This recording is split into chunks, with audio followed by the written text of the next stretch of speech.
All right, so I'll just add to. Can everyone hear me back there? Okay. So, and if I speak too fast, just raise your hand and say, what the hell did you just say? I swear a lot, so apologies to anyone who's got delicate sensibilities. So just to add to that, when I saw my name with McKinsey underneath, I said this room's going to be completely empty. Because if I saw a talk on product management for some dude from McKinsey, I would run the other way. So thanks for staying. We locked the doors, so you won't be able to leave. But just sort of to add to a very kind introduction from Pallavi. So I have 3 computer science degrees. I'm a Bombay boy, went to IIT Bombay, went to a small school called MIT, started a company, sold it to Microsoft, spent 7 years there. Actually started a new product business in a completely different area. From my first company was internet personalization infrastructure. I started a new product for Microsoft in data protection, V1. It's still in the market 15 years later, so 10 years later, whatever. I was quite proud of that. Moved to India 3 years ago, I was general manager for a company called Zynga. It's an MNC, it's a gaming company. We won 3 global awards, my team. First time the CEO visited India. And a lot of it was about hands-on product management. One of the games I ran was called Mafia Wars. Some of you may have heard of it. It's $500 million over its lifetime in terms of revenue. We took a game that was declining at 30% revenue and turned it around to grow. We added 1 new feature that is now 20% of all revenue for that game, completely invented in India in the last 24 months. So all that's product management. So that's the background. Since we have a very short time and I was told to sort of give TED-like gyan, I'm going to keep this high level, and Amit is going to actually tell you the real nitty-gritty of. I'm just setting him up to make sure he delivers. Please feel free to jump and ask me questions. All right, so let's just start with a simple question. How many people in the audience actually build or design products? Just put up your hands. All right, fantastic. I'm one of you. So why care about this, right? I think it's pretty simple. We internalize this, but it's worth repeating. There's a massive value creation shift that's happened over the last 10 years, especially in the Indian IT industry, from services to products, right? Obviously, if you spend some time in the US or abroad, you've seen this in Silicon Valley and other places. But when you manage to build successful products, and these are examples of companies, and we could go on and on and on, you get outsized returns both in terms of valuation, in terms of revenue, in terms of market share, and more than that, you become what is called a platform, which is the holy grail, which is other developers, other products want to integrate with you, right? And the interesting thing over the last few years is that compute, storage, bandwidth, code frameworks, libraries, they're all commodities. It's really sad, but it makes the building blocks of creating a great product so much easier, right? What's the scarce resource? My sort of assertion is it's really sort of great product design.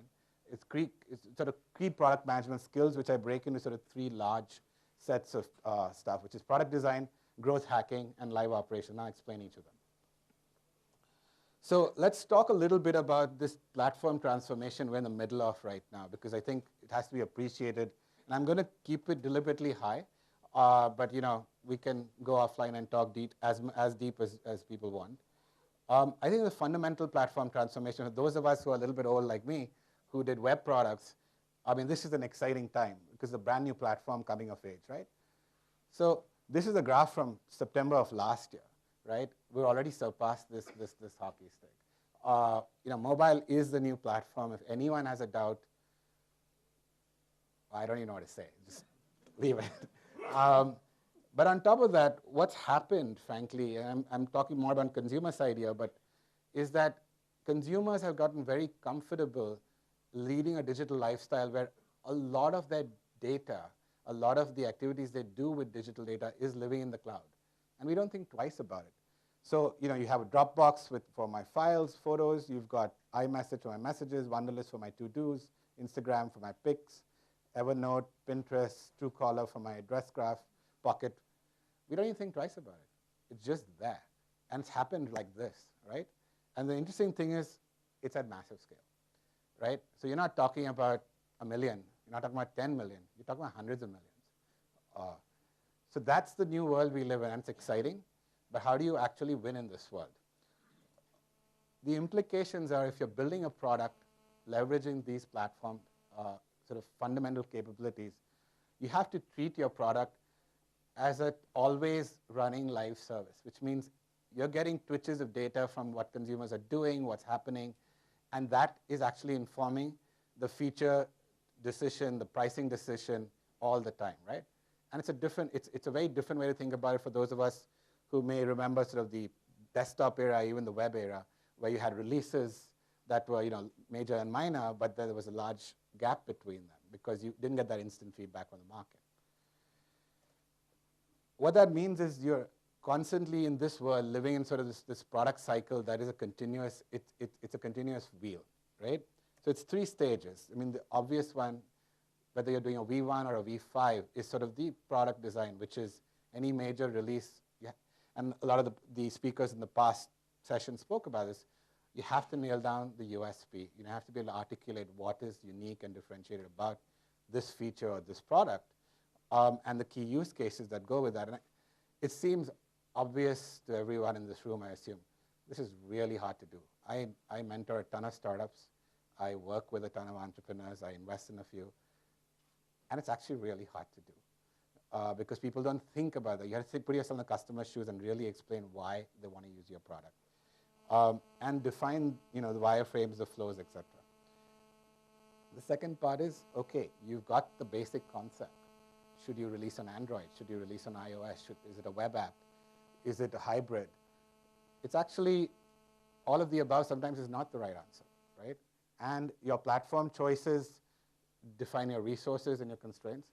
Your distribution channels change as you go to different platforms. We'll talk a little about that. And the way you monetize changes as you go to different platforms. So for example, in gaming, your traditional model was paid gaming from the console era to sort of the PC era. Zynga was one of the pioneers of sort of the freemium model, which was sort of the free-to-play model, and you monetized via sort of in-app purchase in digital goods. And that is now a much bigger market than even the console market. But who would have thought, right? So a lot of this is about experimentation, trying out different things, and it changes depending on the platform you're riding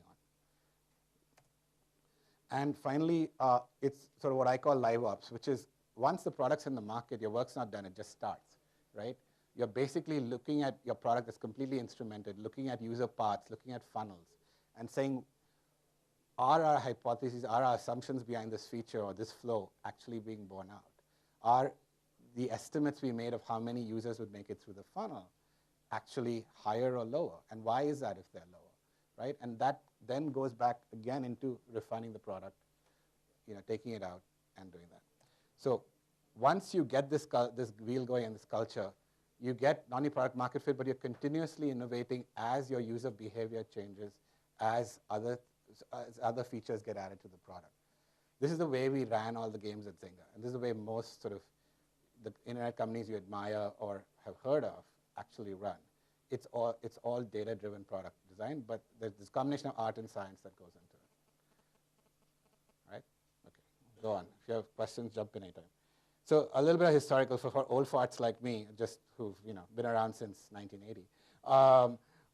We've been through 4 platform shifts, right?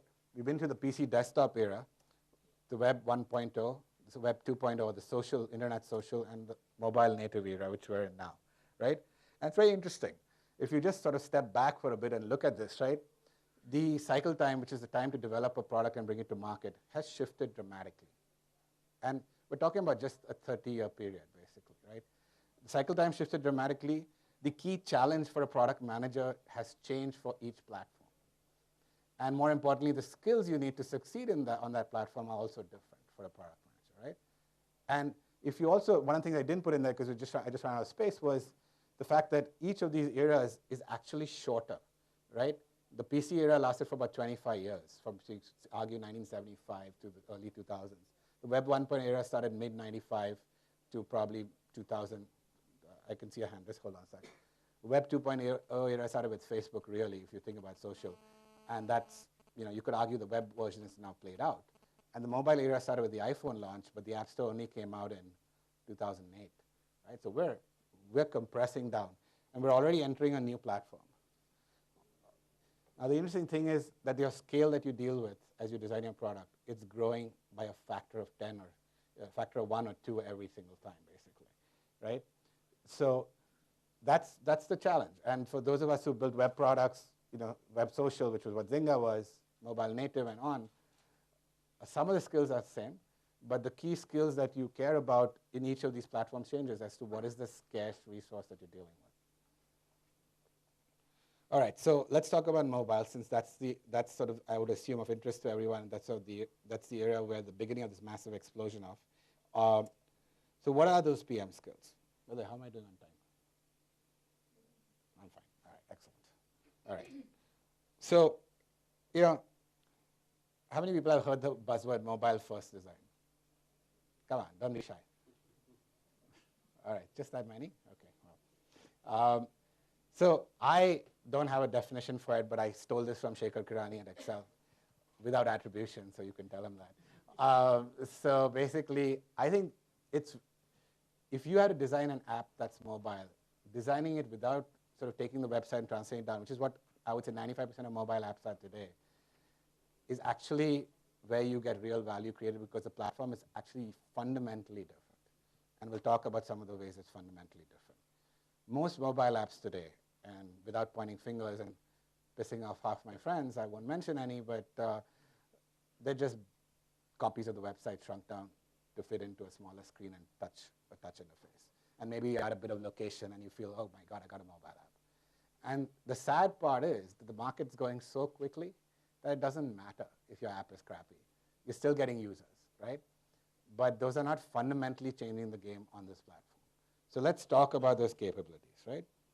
So fundamentally new capabilities that this device gives us, primarily around sensors and the fact that it's a very, very personal device, right?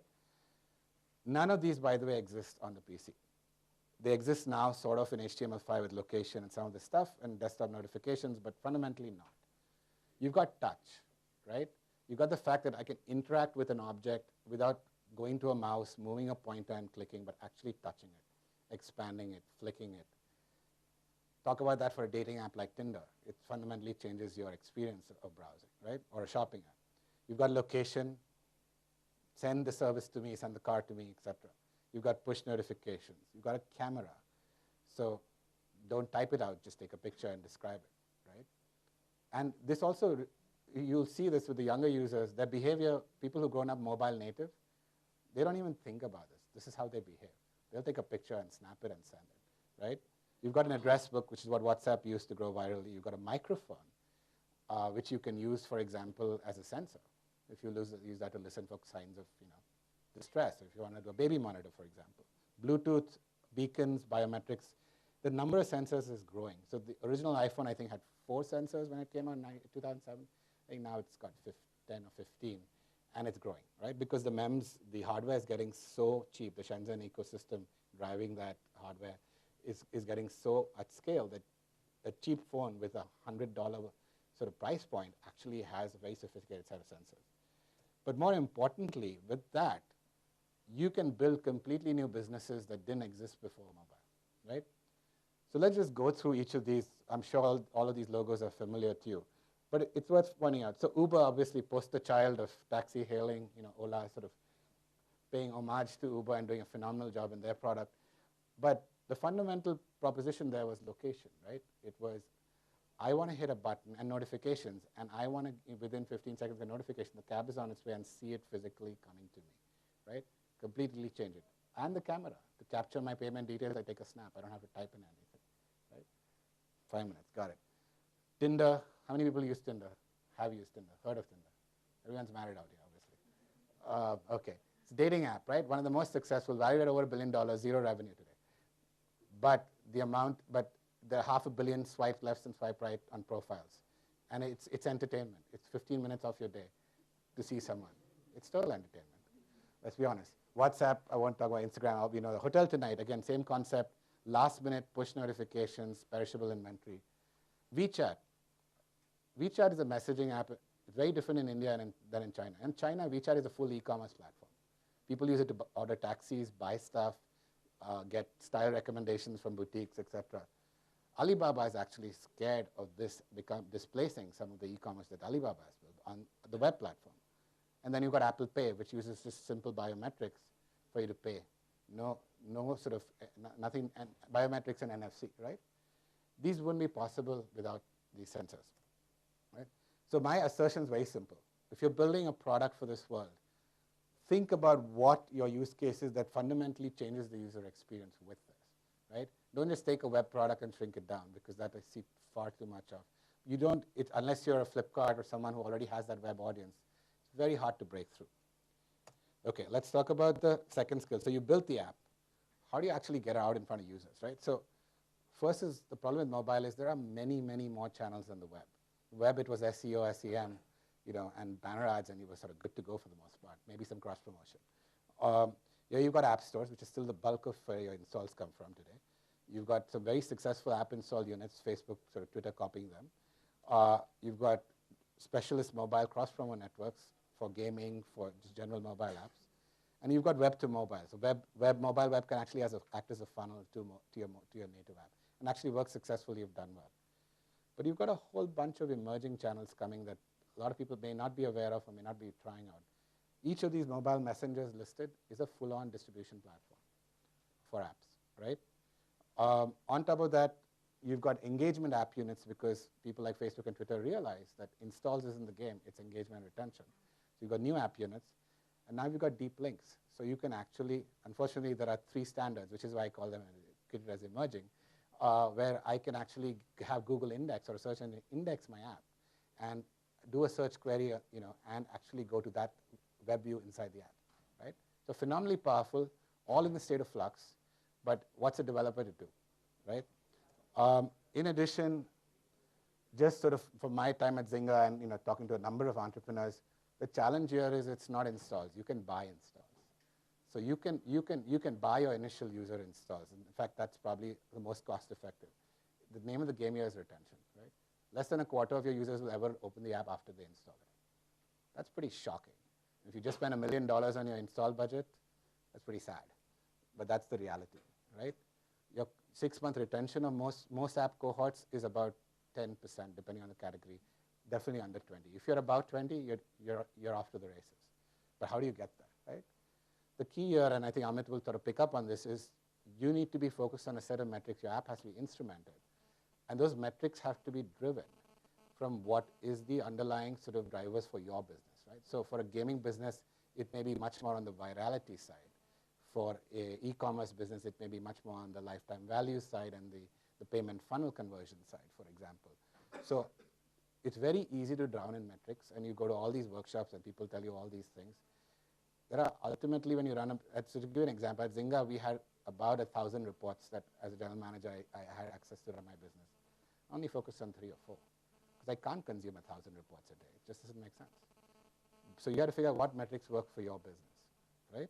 And those are important to understand. And then the skills you need are doing A/B testing at scale, cohort analysis. So each cohort of users that you acquire, hopefully their retention, their lifetime value, their engagement is increasing. That means your app is actually getting better. If it's not, then you're just throwing money away, right? So this is the new world we live in. And just to finish off on Liveops, right? So we've covered this, so the earlier speakers already covered this.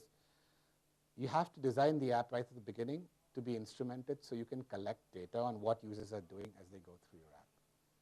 You have to design the app with A/B testing frameworks right from the beginning. It's very hard to retrofit them, so that you can try out 5 versions of a pricing scheme, or 5 versions of a form page, or 5 versions of a landing page, or 100 versions, and then switch everyone to that. There are unique challenges in mobile. How do you do this for native apps without submitting another app to the App Store? You can. There are frameworks like Appitrate and others that actually allow you to do that. You're using a very clever version of web views and DOMs, which they sort of translate. But you have to be aware that these frameworks exist and know how to use them. And then just the last thought here. Customer support is always given short shrift by most of us developers, right? I mean, it's like, yeah, we'll deal with it later. Here's an email address, contact me. In this world of social media and App Store rankings and comments, if you are anything below a 4-star, you won't surface in the top charts. And it's very easy to get one or two few bad reviews and then fall. And there are tricks to go back above, but you have to stay on top. If someone installs your app and it crashes and you don't know because you didn't instrument it with a crash testing library, you lost that user forever. And they maybe went to the App Store and then really wrote a bad review about you with a 1-star. So some of the hygiene I recommend when you think about designing, building your apps is you have to put libraries in for crash detection, problem reporting. There are frameworks, that's the good news. But a lot of this stuff has to be thought about before your app actually goes out live to a massive audience and you spend money on marketing. Because once you do that and the ratings get set, once you're at a 2.5 rating or a 3 rating on the app store, very hard to rise. It just gets very, very hard. And you won't surface. So anyway, I assume I'm just running out of time. So final thoughts. Design for one use case in mobile. Don't put every possible feature. It's very tempting for us to say, I need to add this and this. But the best apps, the ones I gave you examples of, have one simple consumer proposition. And within 2 taps or maximum 3 taps, you can deliver on that proposition, right? Uber, Tinder, WhatsApp, pick your favorite app. It's amazing. So and see how many taps it takes to deliver on the proposition. Focus on retention, engagement versus installs. Installs is a fool metric. Everyone says, I have 10,000 users. I can buy 10,000 users. How many of them are there a month from now? That's what I want to know. And how many of them are coming to your site at least twice, thrice, 4 times a month? Sorry, your app. And then you need to do this, you have to develop a PM culture that's continuously testing, iterating, and improving. It's not that once the app is done, your work is over. Once the app's done, your work starts, right? And it's an exciting time. I mean, the size of the opportunity is massive. We're at the beginning of the, India is going to be the 2nd biggest mobile market by next year in terms of smartphones, right? That's a massive market. So it's there for the taking, but there are a lot of players. Every one of you in the room wants to be a winner.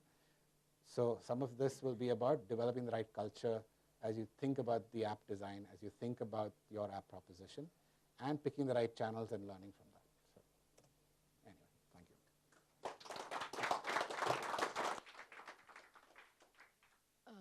you. We may have time for one question.